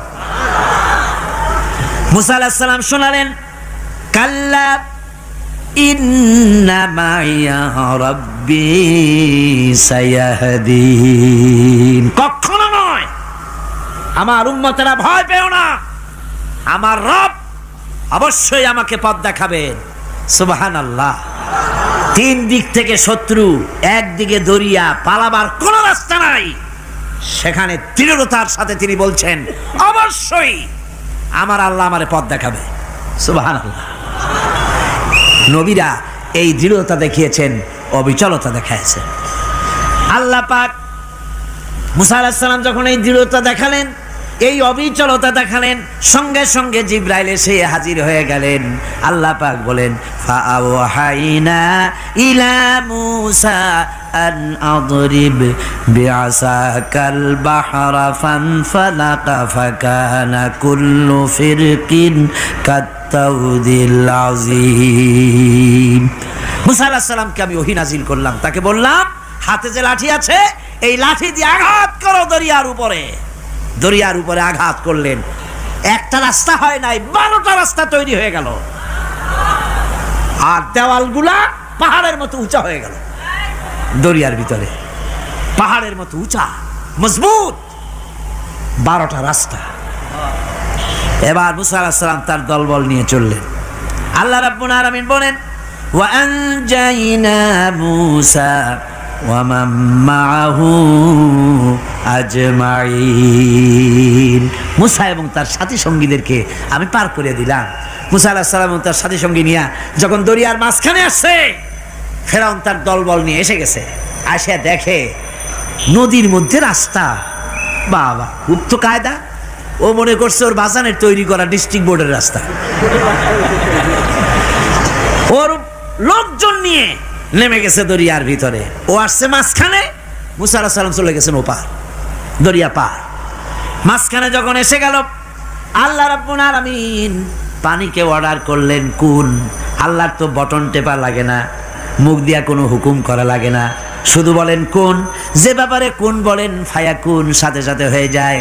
আল্লাহ বললেন কুন, আর অমনি রাস্তা বন্ধ হয়ে গেল। এবার তুফান শুরু হয়েছে নদীতে, ঢেউয়ের উপরে ঢেউ, মৌজুন কাল জিবাল, পাহাড়ের মতো উঁচু হয়ে হয়ে ঢেউ আসতেছে। দলবল ঘোড়া আর অস্ত্রপাতি যা ছিল সব মরিয়া শেষ। এবার ফেরাউন একা উপরে ওঠে আর নিচে নামে, পানি খেতে খেতে পেটের কাম সারা, জনমের খাওয়া খাইছে পানি। এখন জান যায়, বাঁচবার আর উপায় নাই, বাঁচবার আর উপায় নাই। ফেরাউন তার নিজের জীবন সম্পর্কে হতাশ হয়ে গেল। এবার ফেরাউন বলতেছে, আমানতু আন্নাহু লা ইলাহা ইল্লাল্লাযী আমানাত বিহি বানু ইসরাঈল। আমি ঈমান আনলাম, আমি ঈমান আনলাম আল্লাহ ছাড়া কোনো ইলাহা নাই। ওই আল্লাহর উপর ঈমান আনলাম যে আল্লাহর উপর ঈমান এনেছে বনি ইসরাঈলেরা। আল্লাহ যাতে ঠিক পায় যে কোন আল্লাহর উপর ঈমান আনছে। বনি ইসরাঈলের আল্লাহর উপর ঈমান আনলাম। আল্লাহ এই তো মুসলমান হয়ে গেছি, এরপরও আমারে সুবাও কেন? আল্লাহ রাব্বুল আলামিন জবাবে বলেন, আল আন, এখন ওয়াকাদ আসাইতা ক্বাবলু ওয়া কুনতা মিনাল মুফসিদিন। এখন ঈমান আনার কথা বলছো, অথচ যুগের পর যুগ, বছরের পর বছর ধরে আমার মানুষের উপরে মন গড়া আইন চালায়েছ, আমার পয়গম্বরের সাথে বেয়াদবি করেছ। আজ তোমাকে আমি ছাড়ছি না, তোমাকে আজকে ছেড়ে দেব না, আমি তোমাকে মারব। আর সমস্ত পানির প্রাণীগুলিকে, স্থলচর প্রাণীগুলিকে আল্লাহ পাক অর্ডার দিয়া দিলেন, এই ফেরাউনের লাশকে ডুবাবি না, পচাবি না, খাবি না। আলিয়াউমা নুনাজ্জিকা বিবাদানিক, আমি তোমার শরীরে বাঁচায় দেব। পোকে খাবে না, পানিতে পচবে না, মাছে খাবে না, কুমিরে খাবে না, দুনিয়ার কোনো পশুতে খাবে না। আমি তোরে শুটকি বানাইয়া রাখবো, যাতে করে দুনিয়ার সমস্ত ফেরাউন যত যুগে যুগে আসে তোরে দেখে যেন হেদায়েত নিতে পারে। ফেরাউনকে আল্লাহ শুটকি বানায় রাখছে। আমি ফেরাউনদের লাশ দেখেছি ব্রিটিশ মিউজিয়ামে। ফেরাউন তো একটা না, অনেকগুলা। আসলটারে অবশ্য দেখিনি। ব্রিটিশ মিউজিয়ামে ওই ফেরাউনগুলার লাশ যখন অসুবিধা হয়, মমিগুলি, তখন ইংল্যান্ডে নিয়ে যায় চিকিৎসা করাবার জন্য। চোখটোক আছে গর্তের ভিতরে, তারপরে চামড়া টামড়া হাড়ের সাথে মিশানো, ওইভাবে চেহারা দেখলে মনে হয় যে সত্যি ফেরাউনিগুলা। আর ব্রিটিশের কাম মিশর থেকে না আনছে এমন কোনো জিনিস নাই। আমি সেখানে এক বক্তৃতায় বলছিলাম, আপনারা এদের এখন সভ্য, এদের এখন ভদ্র, এরা হলো ইন্টারন্যাশনাল চোর। ওরা সারা দুনিয়া চুরি করেছে। লন্ডনে বক্তৃতা করেছি, সারাটা দুনিয়া চুরি করছে, আমাদের দেশকে শোষণ করেছে। এই বিশাল ভূভাগকে শোষণ করে ইংল্যান্ডের দ্বীপটাকে তারা সাজাইছে। তারা ময়ূর সিংহাসনের, শাহজাহানের ময়ূর সিংহাসনের ময়ূরের বাম চোখে কোহিনূর মণি লাগাইছিলেন। শাহজাহান ময়ূরের ডান চোখে কোহিনূর মণি লাগায় নাই। কোহিনূর মণির অনেক দাম, আমি দেখে এসেছি মণি। এখন সেটা কুইন এলিজাবেথের মুকুটে শোভা পাচ্ছে। সেই মণি এমনি বলে প্রবাদে, 7 রাজার ধন এক মাণিক্য, বলেন এরকম, অনেক দাম। শাহজাহান দেখালেন, আমি মুসলমান, আমার কাছে এটার দাম নাই, এই জন্য ময়ূরের ডান চোখে লাগালাম না, বাম চোখে লাগাই দিলাম। এইটারে চুরি করছে। তারপরে মিশর থেকে, মিশরের মমি চুরি করেছে, জুতা চুরি করছে, ছাতি চুরি করছে, পিসা চুরি করেছে। আমি বললাম, এগুলা কি ভদ্রলোক নাকি? এরা জুতা চোর, পিসা চোর, লাঠি চোর, সব চুরি করেছে। যাই দেখেন ব্রিটিশ মিউজিয়ামের মধ্যে সব দুনিয়ার চুরি করা জিনিস নিয়ে তারা মানুষকে দেখাইয়া পয়সা উপার্জন করছে। টিপু সুলতানের তরবারিটা পর্যন্ত চুরি করেছে। আজ পর্যন্ত ব্রিটিশ মিউজিয়ামে টিপু সুলতানের তরবারিটা আছে, আমি তরবারিটা দেখে এসেছি। আমার বন্ধুগণ, বলতেছিলাম যে পৃথিবীতে আল্লাহ রাব্বুল আলামিন নবীরা তাদের চরিত্র দিয়ে বিপদের মোকাবেলা করে, দুনিয়ার সামনে কঠিন বিপদের মোকাবেলা করে অবিচলতা, দৃঢ়তা দেখায় গেছেন যে কেমন করে এই পৃথিবীতে বিপদের সামনে মোকাবেলা করতে হয়। ধৈর্য ধরতে হবে, বিপদ আসবে পাহাড় সমান হয়ে, আপনাকে ধৈর্য ধারণ করতে হবে সেভাবে বুক বেঁধে। যেহেতু এটা যদি বিশ্বাস হয় যে আমার কিসমতে যা আছে তার থেকে বেশি কিছু হবে না, তাহলেই আপনার ধৈর্য আসবে, ভয় পাবেন না। কথা ঠিক কিনা কন? এবারে হযরত হুদ আলাইহিস সালাম সম্পর্কে আল্লাহ রাব্বুল আলামিন বলেন, হযরতে হুদকে যখন ষড়যন্ত্র হলো কাফির বেঈমানেরা তাকে মেরে ফেলার জন্য, যখন সরকারি ষড়যন্ত্রে লিপ্ত হয়ে গেল, হযরতে হুদ সমাজের এই চ্যালেঞ্জের মোকাবেলা করলেন। হযরত হুদ বলেন, ফাকিদুনি জামিআন সুম্মা লা তুনজিরুন ইন্নী তাওয়াক্কালতু আলাল্লাহি রাব্বি ওয়া রাব্বিকুম। তোমরা তোমাদের ষড়যন্ত্র আমার বিরুদ্ধে যত পারো আমার বিরুদ্ধে ষড়যন্ত্র চালাও, এতটুকুন আমার অবকাশ দিও না। আমি এমন আল্লাহর উপরে ভরসা করেছি যার হাতের ভিতরে তোমাদেরও জান আর আমারও জান। যা পারো তাই করো। সরকার সমস্ত শক্তি একত্রিত হয়ে আমার মোকাবেলা করো।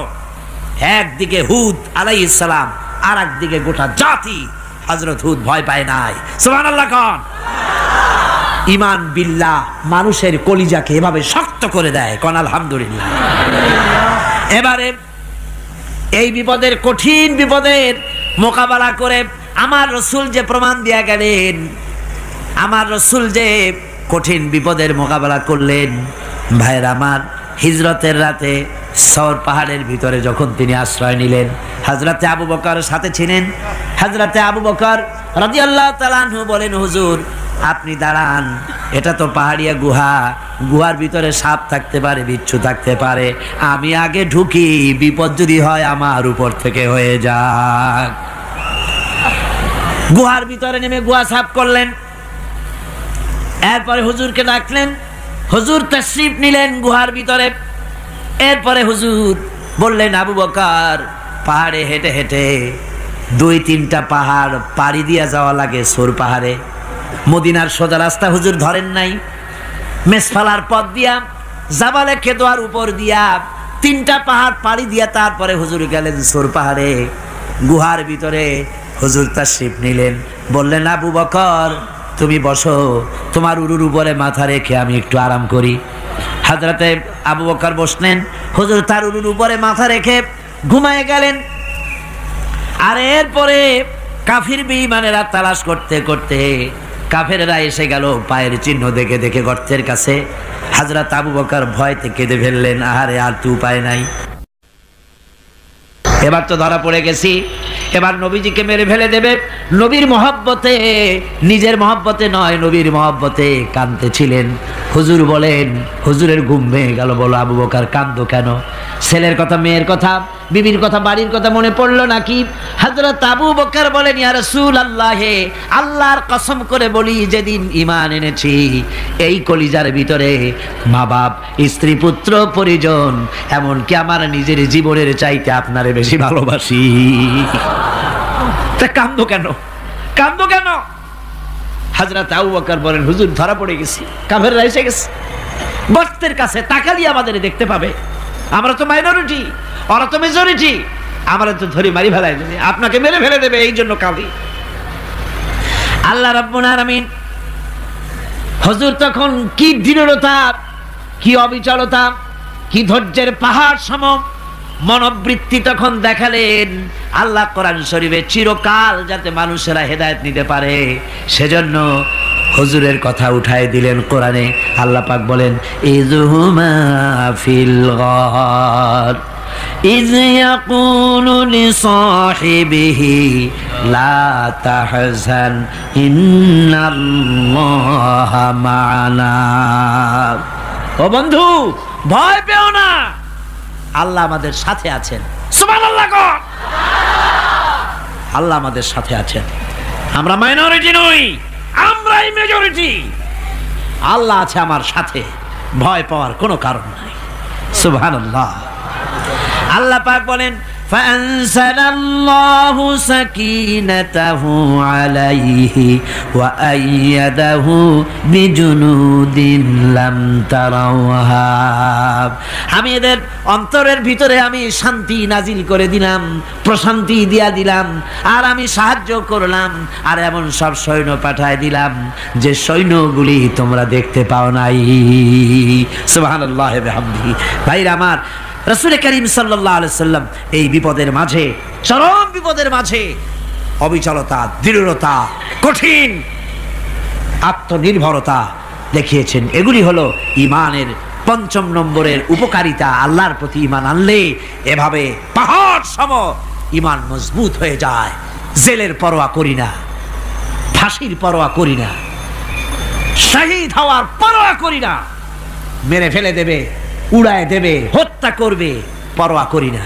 পরোয়া করি কেবলমাত্র কাকে? জোরে বলেন কারে? এইরকম মুসলমান হাজার হাজার লাখ লাখ দরকার নাই, 313 জন যথেষ্ট। কয়জন যথেষ্ট? 313 জন যথেষ্ট। বদরে যারা জান দিয়ে মাল দিয়ে দ্বীনকে প্রতিষ্ঠিত করেছিলেন, এরকম 313 জনই যথেষ্ট ছিল। আল্লাহর দ্বীনকে কায়েম করার জন্য যদি রক্ত দেওয়া লাগে, তাহলে এই বিশাল জনসমুদ্রকে প্রশ্ন করি, ভয় পাবেন? রক্ত দিতে পারবেন? যদি জেলে যাওয়া লাগে যেতে পারবেন? যদি শহীদ হতে হয় তাও কি পারবেন? এই দৃঢ়তা, এই অবিচলতা, এই ঈমান, এই ধৈর্য শিক্ষা দেয়, এই উপকার করে ঈমান বিল্লাহ। আল্লাহর প্রতি ঈমান আনলে এভাবে পাহাড়ের মতো শক্ত হয়ে যায় কলিজা। কোন আলহামদুলিল্লাহ। আমার বন্ধুগণ, এবার আমি বলবো সর্বশেষ উপকারের কথাটা বলি, মোনাজাত ছেড়ে দেব। কয়টার কথা বলছিলাম? উপকার 6টা উপকারের কথা বলেছি। অনেকগুলি বৈশিষ্ট্য, অনেকগুলি উপকারের মধ্যে আল্লাহর প্রতি ঈমানের 6টা উপকারের কথা 5টা বলা হয়ে গেছে। এবার 6ষ্ঠ নম্বর এবং শেষ নম্বর, এটা হচ্ছে আল্লাহর প্রতি ঈমান আনলে পরে তার দ্বারা সবচাইতে বেশি ফায়দা পায় সমাজ এবং রাষ্ট্র। কোন আলহামদুলিল্লাহ, কোন আলহামদুলিল্লাহ। আল্লাহর প্রতি ঈমানের দ্বারা নৈতিক সংশোধন হয় এবং রাষ্ট্র আর সমাজ সবচাইতে বেশি উপকৃত হয়। কারণ হলো ঈমানদার ব্যক্তি আল্লাহর প্রতি যে ঈমান এনেছে, তার মনের মধ্যে ধারণা এটা হয়, আমার কোনো কাজ তো গোপন থাকে না। ইন্নাল্লাহা লা ইয়াখফা আলাইহি শাইউন ফিল আরদি ওয়ালা ফিস সামা। আল্লাহর কাছে গোপন বলতে কিছু নাই, আকাশেও নাই, জমিনেও নাই, কোনো কিছু গোপন নাই। সুতরাং আমি যা করি সব আল্লাহ দেখেন এবং শোনেন। এমনকি মানুষ যে কল্পনা করে, সে কল্পনাও আল্লাহ টের পায় না, নাকি? টের পায় কিনা? ওয়াইন তুবদু মিন আনফুসিকুম আও তুখফুহু ইউহাসিবুকুম বিহিল্লাহ। মনের ভিতরে যে কল্পনা করো, আল্লাহ পাক বলেন এই কল্পনারও হিসাব আমি রব্বুল আলামিন তোমার কাছ থেকে নেব। ফায়ুআযযিবু মান ইয়াশাউ, যারে খুশি শাস্তি দেব, আর যারে খুশি আমি মাফ করে দেব। জোরে বলেন সুবহানাল্লাহ। ফায়াগফিরু লিমান ইয়াশা ওয়া ইউআযযিবু মান ইয়াশা, যারে খুশি মাফ করব, যারে খুশি শাস্তি দেব, কল্পনারও হিসাব নেব। এই কথা মুমিনের যদি জানা থাকে, তাহলে আর তার কোনো চিন্তা থাকে না, তার নৈতিক চরিত্র ভালো হয়ে যায়। কোন সুবহানাল্লাহ। মোনাজাতের কথা শুনে গতকাল বলছিলাম যে মোনাজাতের কথা শুনে যারা হাঁটে, আমি বুঝি না, আমার বুঝে আসে না যে এটা কেমন ধরনের নৈতিকতা। আপনি আপনার বিবেককে কি বুঝান? এই বিশাল জনসমুদ্র নিয়ে আল্লাহর কাছে হাত তুলবো, দোয়া করব, মোনাজাত করব, এই লোভ সম্বরণ করেন কি করে? আশ্চর্য কথা, আশ্চর্য কথা। আমার বন্ধুগণ, ঈমানদার লোক, আল্লাহর প্রতি ঈমান আসলে পরে সমাজ উপকৃত হয়, রাষ্ট্র উপকৃত হয়ে যায়। যেহেতু বান্দা জানে আমি দায়িত্বহীন কোনো কথা বলতে পারবো না, দায়িত্বহীন কোনো কাজ করতে পারবো না। আল্লাহ পাক বলেছেন মা ইয়ালফিযু মিন কাউলিন ইল্লা লাদাইহি রাকীবুন আতীদ। বান্দা এমন কোনো কথা বলে না যে কথা আমার ফেরেশতারা রেকর্ড করে না রাখে। কাজী মুমিন ব্যক্তি আল্লাহর ভয়তে দায়িত্বহীন কথা বলবে না। নির্বাচন আসতে পরে রাস্তা সোনা দিয়ে বান্দায় দেব, এই করব সেই করব, না খাইয়া কেউ মরবেন না। আসে না নির্বাচনের সময় সারাগালি বদনারা মঞ্চে দাঁড়িয়ে কত বড় বক্তৃতা করে, ভাইয়ের আমার বোনের আমার, এবার আমার বোতল মার্কা বাক্স, আপনারা আমাকে ভোট দিয়ে দেশ এবং জাতির আরেকবার 12:30 বাজাইবার সুযোগ দিন। এবার ক্ষমতায় গেলে কেউ না খাইয়া মরবেন না, কিন্তু কি খাইয়া মরবে তাও বলে না। এর মারফতি অর্থ হচ্ছে এই, ওরা যদি ক্ষমতায় যেতে পারে তাহলে বিষ খাইয়া হোক, গুলি খাইয়া হোক, কিছু না কিছু খেয়ে মরতে হবে। একেবারে খালি পেটে মরলে গ্যাস্ট্রিক হওয়ার সম্ভাবনা আছে। ঈমান বিল্লাহ যদি না থাকে, আল্লাহর ভয় যদি না থাকে, তাহলে দায়িত্বহীন কথা বলে। আর আল্লাহর ভয় যদি থাকে তাহলে নৈতিকতার সংশোধন হয়ে যায়, দায়িত্বপূর্ণ কথা বলে, মানুষকে ফাঁকি দেয় না। আমার বন্ধুগণ, আল্লাহ রাব্বুল আলামিন তার বান্দা যারা আল্লাহকে ভয় করে, সে ভয় করা বান্দাগুলির মনের মধ্যেই চিন্তা এসে যায়, আমি যেখানে থাকি না কেন আল্লাহ আমাকে দেখতেছেন, শুনতেছেন। রাতে হোক দিনে হোক, যেখানে আছি আল্লাহ আমারে দেখতেছেন। আল্লাহ পাক বলতেছেন ওয়া হুয়া মাআহুম ইজ ইউবাইতুনা মা লা ইয়ারদা মিনাল কাওলি ওয়া কানা আল্লাহু বিমা ইয়ামালুনা মুহীতা। আল্লাহ পাক বলেন আমি তো আমার বান্দার নিকটে তখনও থাকি যখন সে গোপনে গোপনে রাতের বেলায় আমার মর্জির খেলাফ পরামর্শ করে। আমার মর্জির খেলাফ পরামর্শ করতেছে রাত্রে, আমি তো তখনও কাছে থাকি, ওটা আমি শুনি। ঈমান যদি আসে তাহলে এই সব কাজ থেকে সে বিরত থাকে। সে যদি কম হয় সেখানেও আল্লাহ, বেশিও যদি হয় সেখানেও আল্লাহ। এমন কোন জায়গা আছে নাকি চিটাগংয়ে যেখানে আপনি একটা আকাম করবেন আর আল্লাহ টের পাবে না? কোন আছে নাকি? আচ্ছা চট্টগ্রামে না থাকুক, বাংলাদেশের কোন জায়গা আছে নাকি? পার্বত্য চট্টগ্রামে যত পাহাড় আছে, উঁচু নিচে জায়গা আছে, ওই জায়গায় বোধহয় আছে নাকি? সারা পৃথিবীতে আছে কোথাও? আল্লাহকে ফাঁকি দেওয়ার জায়গা কোথাও? সব স্পষ্ট। আল্লাহ কি ঘুমায় নাকি? ঘুমায়? তার কাছে দিনও যায়, রাতও তাই। সমানে তিনি দেখতে পান, শুনতে পান, সবকিছু দেখতে পান, সবকিছু শুনতে পান। তাকে ফাঁকি দেওয়ার কোনো উপায় নাই। এই জন্য ৬ষ্ঠ নম্বরের উপকার যেটা হয় সেটা হলো সমাজ উপকৃত হয় ওই মানুষ দিয়ে যার মধ্যে ঈমান আছে। হযরত ওমর রাদিয়াল্লাহু তাআলা আনহু রাতের আধারে শেষ রাত্রে ঘুরতেছিলেন, দেখেন এক বাড়িতে কথা হচ্ছে, কথাবার্তার আওয়াজ পাওয়া যায়। মনে করলেন কোনো অসুখ বিসুখ নাকি। ঘরে গিয়ে কান পাচ্ছেন দেওয়ালের সাথে, শুনতে পাচ্ছেন ভিতরে বুড়ি মা তার মেয়েকে বলছে, এই মেয়ে ওঠ, উটের দুধ দোয়াই নিয়ে আসছি, এর মধ্যে পানি মিশা, তারপর সকালে বাজারে নিয়ে যা। মেয়ে বলছে, মা এই কামটা আমি পারবো না। কেন পারবি না?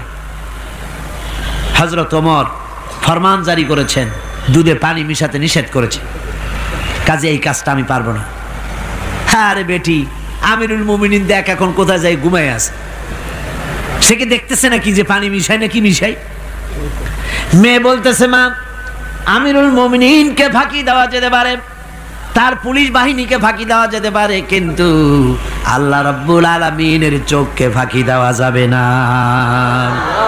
হযরত ওমর এই কথা শুনে বাড়ি চলে গেলেন আর নিজের ছেলেকে ডেকে বললেন, ছেলে আমার, অমুক জায়গায় একটা বাড়ি আছে, সেখানে একটা যুবতী মেয়ে আছে, ওই মেয়েটার বিয়ে হয়েছে কিনা শোনো, যদি বিবাহ না হয়ে থাকে তুমি তোমার নিজের বিয়ের প্রস্তাব দাও। আমিরুল মুমিনিন এই মেয়েটা সুন্দরী কেমন, স্বাস্থ্য কেমন কিছুই দেখলেন না, দেখলেন তাকওয়া। কি দেখলেন? আল্লাহর ভয়। আল্লাহর ভয় যখন একটা জাতির মধ্যে আসে, পুলিশ লাগে না, পুলিশের কাজ কমে যায়। পুলিশ তো পাহারা দিতে দিতে অস্থির হয়ে যায়, সারা রাত দিন সমানে কষ্ট করতে হয় তাদের। অধ্যাপক মুফিজুর রহমান সাহেব কালকে যে কথাটা বলছিলেন, আসামি পুলিশেরা কত কষ্ট করে জানবাজি করে আসামি ধরে, আর টেলিফোন আসে, হ্যালো কে চিটাগংয়ের এসপি নাকি? বলে হ্যাঁ। কারে ধরছো? ধরছি তো বল্টু মিয়ারে। ছাড়ো মিয়া। বল্টু আমার দলের লোকটা তুমি ঠিক পাও নাই, তোমার নাক টাইট দিয়ে দেবে। বল্টুরিও ছাড়ো আর তার বন্দুকও ছাড়ো, ঠিক কিনা আমার ভাইয়েরা? সুতরাং ঈমান যদি এসে যায় জাতির মধ্যে, পুলিশের দরকার হবে না, পুলিশ দরকার হবে কিন্তু তাদের ডিউটি কমে যাবে। আসামিরা আর অন্যায় কাজ কম করবে। রাসূলুল্লাহ যখন প্রেসিডেন্ট হয়েছিলেন, একজন মহিলা জিনা করেছিল, হাদিস শরীফে এসেছে ওই মেয়ে লোকটাকে জিনা করতে কেউ দেখে নাই। জিনা করার পর তার মধ্যে অনুভূতি জাগলো, এমন পাপ করেছি, এখন তো আমার জাহান্নাম ছাড়া উপায় নাই। মেয়ে লোকটি রাসূলুল্লাহর কাছে এসে গেলেন, এসে বললেন, হুজুর আমি তো জিনা করেছি, আমারে শাস্তি দেন। হুজুর মুখ ডান দিকে ফিরালেন, মেয়ে লোকটা ডান দিকে এলো, বলল জিনা করেছি, শাস্তি দেন। হুজুর বাম দিকে ফিরলেন, মেয়ে লোকটা বাম দিকে এসে বলল জিনা করেছি, শাস্তি দেন। মেয়ে লোকটা কিন্তু জানে জিনার শাস্তি সহজ ব্যাপার নাই, পাথর মেরে উড়িয়ে দেওয়া, মৃত্যুদণ্ড জানা আছে তার। এরপরে মেয়ে লোকটা চিন্তা করেছে দুনিয়ায় পাথর খেয়ে মরবো, কিন্তু তবুও জাহান্নামের কঠিন আগুন সহ্য করতে পারবো না। রাসূলুল্লাহ বললেন, ও মেয়ে লোক, তুমি কি জিনা কর্তৃক গর্ভবতী হয়েছো নাকি? মেয়ে লোকটা বলল, হুজুর আমি গর্ভবতী হয়েছি। হুজুর বললেন, তুমি অপরাধ করেছো, তোমার গর্ভস্থিত সন্তান তো কোনো অপরাধ করে নাই, সুতরাং শাস্তি এখন দেওয়া যাবে না, ডেলিভারি হোক তারপরে শাস্তি দেব। মেয়ে লোকটা চলে গেলেন। আল্লাহর নবী তার নামে কোনো কেস ফাইল করেন নাই, গোয়েন্দা বিভাগের পুলিশ লাগান নাই। ডেলিভারির পর এই মেয়ে লোক আবার এসে হাজির, পুলিশ দিয়ে আনা লাগে নাই, আবার এসে হাজির, হুজুর আমি সেই হতভাগিনী, বলছিলেন ডেলিভারির পর বিচার করবেন, এই যে বাচ্চা হয়েছে, এ বাচ্চার দায়িত্ব কাউকে দেন, আর আমারে তাড়াতাড়ি শাস্তি দেন, আমি যদি মরে যাই আমি জাহান্নামে চলতে পারবো না। হুজুর বললেন, অপরাধ তুমি করেছো, এই বাচ্চার অধিকার আছে তোমার বুকের দুধ খাবে, আমি সেই অধিকার বাচ্চাকে নষ্ট করতে পারি না, বাচ্চা দুধ ছাড়ুক তারপরে এসো। 2 বছর যেতে না যেতে ওই মেয়ে লোকটি বাচ্চারে কোলে করে নিয়ে এসেছে, পুলিশ লাগে নাই, গোয়েন্দা বিভাগের কাউকে পাঠানো লাগে নাই, মেয়ে লোকটি বাচ্চা কোলে করে নিয়ে এসে হাজির, হুজুর আমারে চিনছেন নাকি? আমি তো সেই হতভাগিনী, জেনা করছিলাম, বিচার চাইছিলাম, ডেলিভারি পরে হবে বলছিলেন, দুধ ছেড়ে দিলে পরে হবে বলেছিলেন, আমার ছেলে এখন দুধ ছেড়ে দিয়েছে, আমি তারে রুটি খাওয়া শিখাইছি, দুধ ছাড়া এখন সে বাঁচবে, আমি তার হাতে রুটি দিয়ে আনছি, দেখেন ও রুটি খেতে পারে, আর দেরি করবেন না, আমার বিচার করে দেন। রাসূলুল্লাহ ছেলেটার দায়িত্ব কাউকে দিয়ে দিলেন, আর বললেন এই মহিলাটিকে নিয়ে যাও, বুক পর্যন্ত মাটির মধ্যে গেড়ে দিয়ে তারপরে রজম করো। মেয়ে লোকটিকে বুক পর্যন্ত গেড়ে দেওয়া হলো, চতুর্দিক থেকে পাথর মারা হচ্ছিল, পাথরে দেখে শরীরে রক্ত ছিটে এক সাহাবীর গায়ে লাগলো, সাহাবী তারে গালি দিয়েছিলেন, হুজুর শুনে বললেন, সাহাবী গালি দিও না, এ মেয়ে লোকের তওবা আল্লাহর কাছে এত কবুল হয়ে গেছে, যদি এই তওবাকে ভাগ করে দেওয়া হয় গোটা মদিনাবাসীর নাজাতের জন্য তা যথেষ্ট হয়ে যাবে। সুবহানাল্লাহ, পুলিশ লাগে নাই, এমন সমাজ কায়েম হয়, ঈমান বিল্লাহ, আল্লাহর প্রতি ঈমান যদি এসে যায়, জাতির যদি রক্তে রন্ধ্রে রগে রেশায় যদি ঈমান এসে যায়, তাহলে পুলিশ বিডিআর আর্মি আরামে ঘুমাবে, তাদের জন্য পরিশ্রম হবে না, কষ্ট হবে না, অপরাধ প্রবণতা কমে যাবে, মানুষের অশান্তি কমে যাবে, শান্তির বন্যা প্রবাহিত হয়ে যাবে। সুবহানাল্লাহি ওয়া বিহামদিহি। এই জন্য রাসূলুল্লাহ বলেছিলেন, খায়রুল কুরুনে কারনি, সর্বশ্রেষ্ঠ যুগ কার যুগ? জোরে বলেন না, সর্বশ্রেষ্ঠ যুগ কার যুগ? রাসূলুল্লাহর যুগ। জোরে কোন কার যুগ? রাসূলুল্লাহর যুগ। এই জন্য আমি আপনাদের খেদমত আরজ করতে চাই, ইসলাম এ ধরনের সীমারেখা ঠিক করে দিয়েছে, তিলকা হুদুদুল্লাহ ফালা তাতাদুহা, এ হলো আল্লাহর সীমারেখা, এই সীমারেখাকে ভঙ্গ করো না, লঙ্ঘন করো না, আল্লাহর উপরে ঈমান পরিপূর্ণরূপে আনো এবং এই ঈমানের উপরে ভিত্তি করে নিজেদের জীবনকে পরিচালিত করো। এই ঈমান যদি জাতির ভিতরে এসে যায়, তাহলে বৈষয়িক জীবনে, দুনিয়ার জীবনে সত্যিকারের যদি শান্তি পেতে চাই, আল্লাহর উপরে ঈমান আনতে হবে। ইহকাল পরকালে যদি নাজাত পেতে চাই, আল্লাহর উপরে ঈমান আনতে হবে। আর আমরা আমাদের চিন্তা ভাবনায়, ওঠায় বসায়, চলায় ফেরায়, সর্বত্র আল্লাহর উপরে পরিপূর্ণ মাত্রায় ঈমানটা যদি এসে যায়, তাহলেই শান্তি, তাহলেই মুক্তি। গোটা সমাজ শান্তি পাবে, আমরা দুনিয়ায় আরাম পাবো, কিয়ামতে জাহান্নাম থেকে মুক্তি পাবো। জোরে কোন আমিন, আরো জোরে কোন আমিন।